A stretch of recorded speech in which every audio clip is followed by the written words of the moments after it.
हमारी मातृभूमि पर वर्ष 1948 से ही पाकिस्तान का अवैध कब्जा है और यह बात बहुत सारे लोगों को विचलित नहीं कर रही।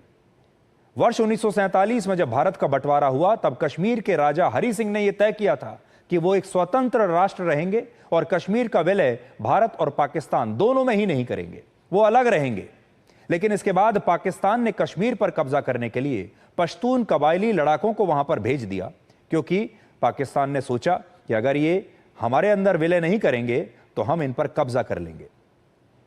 और उन्होंने खास तौर पर सेना को नहीं भेजा बल्कि कबायली लड़ाकों को भेजा, जिससे दुनिया को यह लगे कि यह विद्रोह कश्मीर के आम लोगों ने किया है और इसमें पाकिस्तान का कुछ लेना देना नहीं।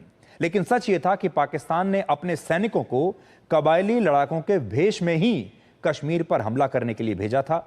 और जब तक कश्मीर का भारत में विलय हुआ और भारत ने अपनी सेनाओं से कबायली लड़ाकों को पीछे धकेला, तब तक पीओके की जमीन पर पाकिस्तान अपना अवैध कब्जा कर चुका था। यह काम हो चुका था।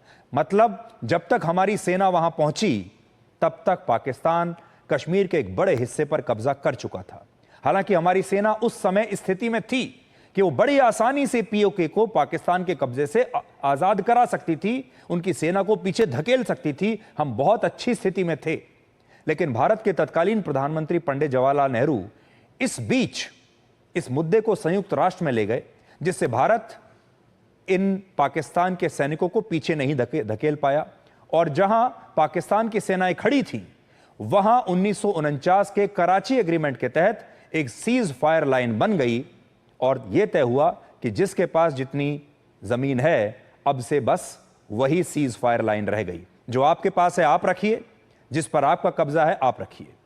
तब से लेकर आज तक पीओके पर पाकिस्तान का ही कब्जा है। और वर्ष 1971 के युद्ध में जब भारत जीता और भारत ने पाकिस्तान के 93,000 सैनिकों को बंदी बना लिया था, तब शिमला समझौते के तहत तत्कालीन प्रधानमंत्री इंदिरा गांधी से भी ये एक त्रुटि हुई और उन्होंने पाकिस्तान से पीओके को मांगने के बजाय उसके साथ सीज फायर लाइन को ही LOC यानी लाइन ऑफ कंट्रोल मानने का फैसला कर लिया। पीओके का क्षेत्रफल 72,935 वर्ग किलोमीटर है। सोचिए 72,000 वर्ग किलोमीटर, कितनी बड़ी जमीन है।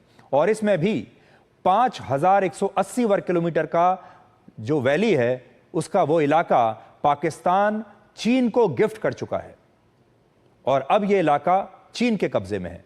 यानी इस इलाके को लेने के लिए तो हमें चीन से बात करनी पड़ेगी। 5,000 किलोमीटर का इलाका है और अब भारत यही कह रहा है कि हम क्या चाहते, पीओके पाकिस्तान से आजाद होकर भारत में शामिल होता है तो इस क्षेत्र में हाफिज सईद और मसूद अजहर जैसे आतंकवादियों की सारी दुकानें बंद हो जाएंगी और हमारी मातृभूमि पर किसी और का कब्जा इसके बाद नहीं रहेगा।